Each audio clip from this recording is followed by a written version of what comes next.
कोई बालक स्वयं को हीन ना समझे। समावेशी शिक्षा की प्रक्रिया, इसमें मुख्यतः 4 प्रक्रिया होती है। पहला सामान्यीकरण होता है, प्रतिभाशाली बालक एवं सामान्य बालक के लिए समान सामाजिक वातावरण तैयार करना। दूसरा संस्था रहित शिक्षा है, यह शिक्षा जनसाधारण के मध्य शिक्षा ग्रहण करने के लिए अवसर प्रदान करती है। तीसरा शिक्षा की मुख्य धारा, शिक्षा का अधिकार अधिनियम 2002 के उद्देश्यों की पूर्ति तथा वंचित एवं पिछड़े बालकों में शिक्षा की मुख्य धारा से जोड़ना। समावेश, शारीरिक रूप से पिछड़े एवं दिव्यांग बालकों को समानांतर समाज के साथ समान अधिकार प्रदान करना। समावेशी शिक्षा की प्रकृति एवं उद्देश्य, समावेशी शिक्षा सामान्यतः विद्यालयों में समानांतर बालकों के साथ प्रदान की जाती है।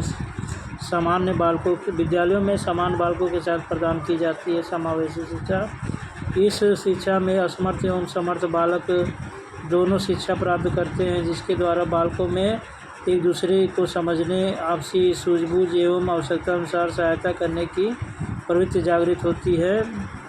समावेशी शिक्षा की आवश्यकता, इसकी आवश्यकता के प्रमुख कारण है, पहला सामान्य मानसिक विकास के लिए, दूसरा सामाजिक एकीकरण के लिए, तीसरा समानता के लिए, चौथा फिजूल खर्च कम करने के लिए, पाँचवा जो है शैक्षिक एकीकरण निर्धारण करने के लिए।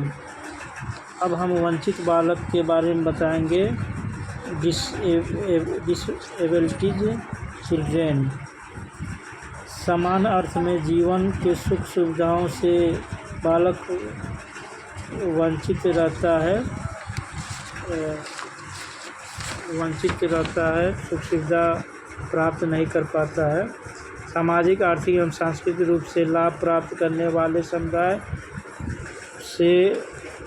से नहीं होते, अर्थात वंचित बालक वे बालक होते हैं जो उद्दीपक दशाओं से दूर रहते हैं। पहचान, निम्नलिखित आधार पर इनकी पहचान की जा सकती। सामाजिक, आर्थिक, सांस्कृतिक पृष्ठभूमि पिछड़ी होती है, उद्दीपक दशाओं की न्यूनता होती है, माता पिता कम शिक्षित होते हैं, पारिवारिक पृष्ठभूमि रूढ़िवादी होती है। सामाजिक रूप से वंचित बालक, आर्थिक रूप से वंचित बालक, जनजाति बालक, स्वयं वंचित बालक। वंचित बालकों की शिक्षा, वंचित बालकों को सृजनात्मक शिक्षा प्रदान करनी चाहिए। इनकी शिक्षा निःशुल्क होनी चाहिए। इन भावना को कम करना चाहिए इनके अंदर से। कक्षा शिक्षण में शिक्षक को वंचित बालकों पर विशेष ध्यान देना चाहिए तथा ऐसे बालकों को सामान्य बालकों के साथ शिक्षा प्रदान करनी चाहिए। थैंक्स।